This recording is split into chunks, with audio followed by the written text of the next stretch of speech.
how to speak up in meetings, but without rambling and without freezing. That's a question that I got from one of my clients last week, and I said I had to do a video about that because it's very, very common.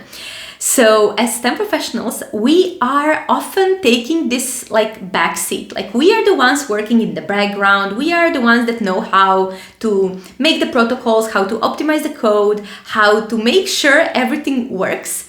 And then when we have to present our work and explain what is it that we actually did, we feel that we struggle, right? Especially if we're talking to people who are outside our field, some managers or some stakeholders who are not typically belonging to the STEM field, or even if they are, they're not working on our specific project, which means they are not necessarily familiar with all of the nuances and technical jargon that we are using in our day-to-day life. So but yet we want our work to be seen. We want our work to be recognized. So how do we do that without sounding that we are like taking the stage and really explaining stuff in a way that doesn't make sense? Or how do we stop rambling? Sometimes this happens, like you want to explain your work and then all of a sudden you're like, yeah, but I'm saying too much. Am I saying too much? I'm not sure. I don't know. So then you freeze. Hopefully not, but this is something that happens quite often. So how do we overcome that? I want to address a common misconception first, and that is that more is more. Like we tend to explain all the technical details because this is what we care about. Yet what the people who are listening to us care about is probably not the technical details. It's how all of those things that we are doing impact them. Like how does it save money? How does it cut costs? How does it make the protocol more efficient? So those people probably think in different terms. And it is our job to really find out what is it that they care about and how can we frame our work and explain it in a way that fits exactly what they care about and exactly what they want to know. So one of the good strategies is when you're asked a question and you know that for example, the typical question, how does this work? And you're like, yeah, if I start explaining how does this work, we're going to sit here for 3 hours. So a good strategy is to just try and answer in a very straightforward way. The best way to do so is by examples. Just take a very familiar example. Like for example, if you're talking about neural networks, you can imagine a network as a group of Facebook friends, that are connected to each other. This is something that sort of lifts the weight from the technical jargon and also ensures you that people are actually understanding what you're saying.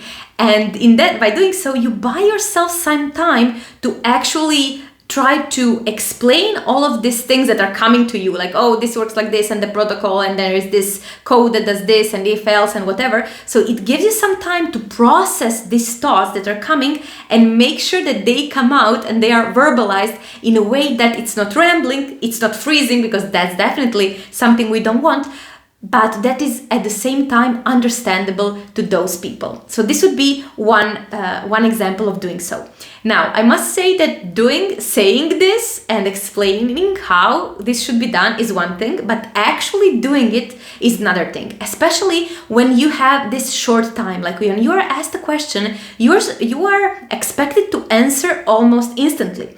And this is when this ramble or freeze situation usually happens, because our thoughts travel very fast, but our brain then has to filter them out in a way and then sort them and filter them out in a way that they make sense to people who are listening to us. So this is where this dissonance happens. And that's why I'm saying one thing is knowing what should be done and the other thing is actually doing it. And the best way to learn actually how to do it is by practice. And this is actually what we do in my coaching program. So in my coaching program that is dedicated to STEM professionals, so scientists, engineers, data scientists, developers, and so on, who struggle with communication skills.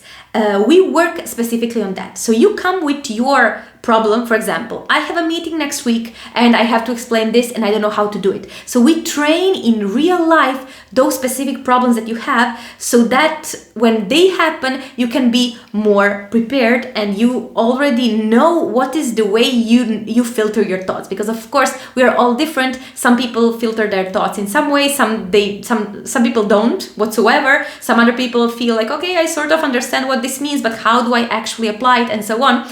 And if I start talking about this, it would be like a 3-hour long video and it wouldn't even be enough, because as I said, the key is practice.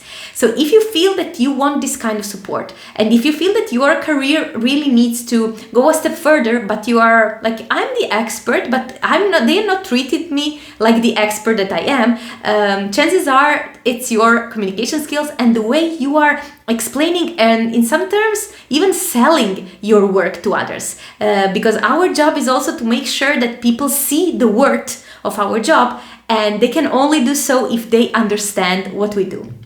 So, having said that, if you're interested in this kind of coaching and in this kind of support, I will leave a link in the description in which you can schedule a completely free discovery call with me, where we can discuss your specific challenges, what are your struggles in your STEM career communication-wise right now, and see if we are a good fit to work together. So, I hope you found this video useful, and see you in another video. Bye bye.